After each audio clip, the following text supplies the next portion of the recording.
What is going on, PUBG fans, and welcome to the channel. My name is Powerbang. I'll be hosting the show today. I'm a YouTuber with a couple of hundred chicken dinners in my belly so far. Check out the link in the description for my channel that covers daily PUBG action. That being said, guys, I've got 13 tips today to help you become better PUBG players and start filling up on chicken yourselves. What the heck is chicken, you might ask? Well, that's when you win a game, you get a chicken dinner. That's just how things work. Now let's get straight into tip number 1, and that is to plan your drop zone and get there first. You can determine the plane's direction and path in a number of ways. You can either wait for your player icon to appear on the mini-map. You can see what direction you're looking, and that's where the plane's coming in from. Or you can look at which direction you're facing in the plane as soon as the mini-map is able to be accessed, and you can simply take the opposite of that direction. For example, if you're looking northeast, that means the plane's coming in from the southwest. If you're looking south, that means the plane is coming in from the north. You guys can figure that out quickly. It will help you determine an appropriate path to jump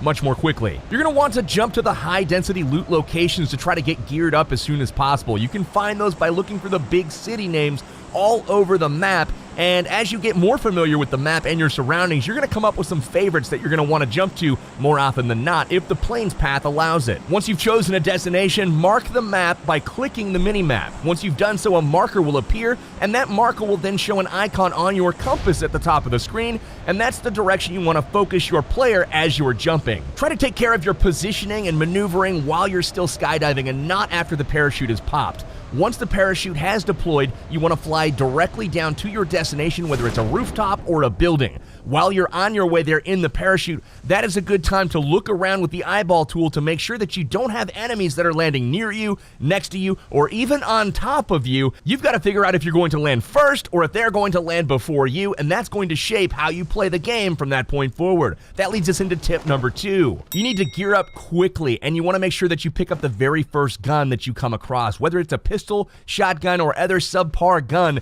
it does not matter. Having a gun is much better than having fists when you come across your first enemy, especially if it's an unexpected first encounter where maybe you didn't spot all of the people flying in right behind you.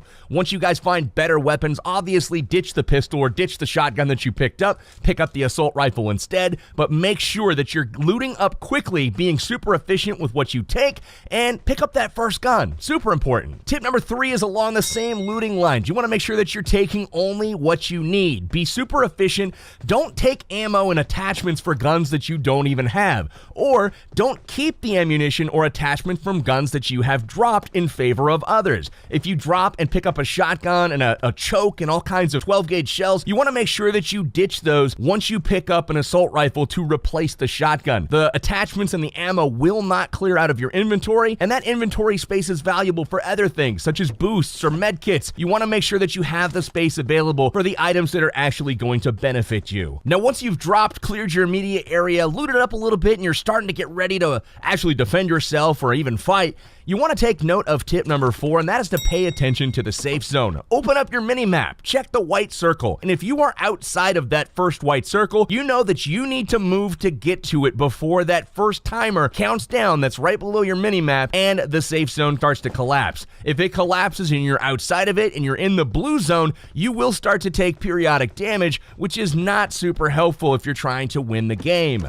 Make sure that you're moving inside the safe zone at all times. There's a couple different more advanced strategies for playing the safe zone. We will cover those in future episodes as well. Tip number 5 is to always move while you're out in the open. If you're in line of sight of anywhere where you could potentially be shot, make sure that you're a moving target and not a sitting duck. For players like myself that like to snipe from long range, I'm always looking for that player that stands still while looting a supply crate or looting an enemy, or maybe just looking off in the direction through his scope as well. If he stands still for a moment, that head is getting in my crosshairs and I'm gonna blow it up. So make sure you're staying very active and moving while you're looting and while you're running around. Jump here and there. You want to make sure that you are not an easy target. That being said, if you are in cover or if you've decided to go prone and lay in the grass, you want to be as still as possible while you're in cover. If you're in a building, staying still will keep you from making noise that may alert enemies to your presence, and in the grass, obviously, those visual cues are super apparent when you're scoping in on a hillside and all of a sudden you see something move.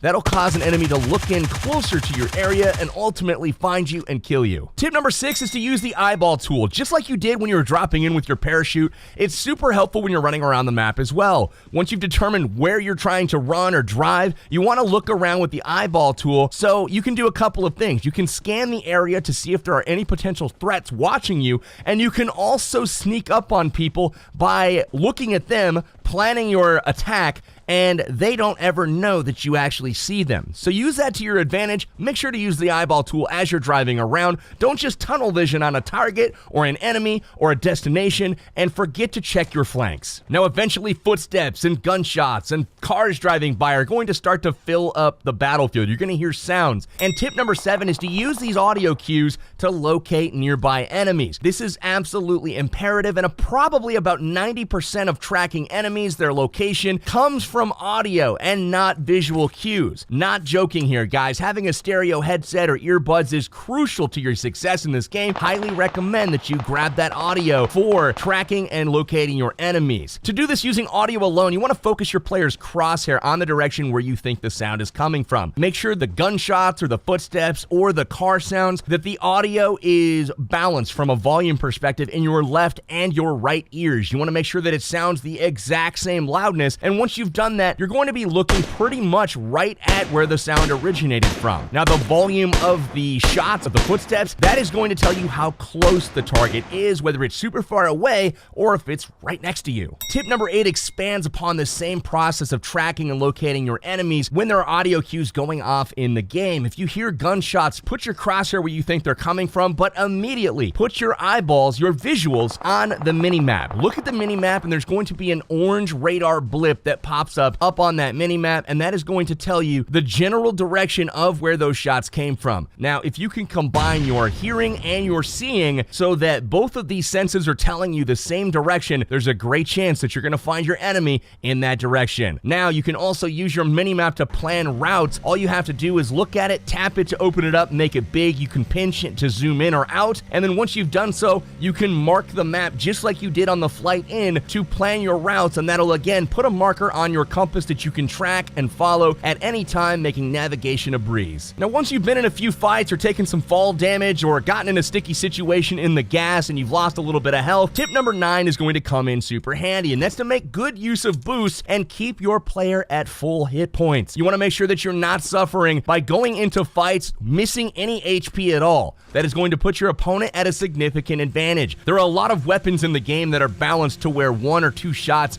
may do 97 or 98 damage on a player. If you're missing 3 hit points and you get headshot for 98 damage, you're going to feel pretty sad when you know you could have continued the fight, found cover, healed up if you would have just gone into the fight at full hit points. Your energy drinks and your painkillers are the most common boosts to be found. Now, your energy drinks work in about 2 minutes, where the painkillers last about 3 minutes. Energy drinks will heal about 23% of your HP over time, so every few seconds your health bar will tick up just a little bit. Painkillers will actually heal even more, almost 40% of your total hit point bar, and that will happen over 3 minutes. If you are lucky enough to find an adrenaline syringes will fill up your boost bar to 100%, and that will heal over 80% of your health bar over 5 minutes. Adrenaline syringes can only be found in supply drop crates, so it's more often than not you're going to be using the energy drinks and the painkillers. Make sure you loot these items as often as you can. They're uncommon, not rare, but you always want to have a plentiful supply of boosts on your persons at all times. Tip number 10 is to use the supply drop crates to your advantage. You can do this by looting them for some of the best weapons, armor, scopes in the game,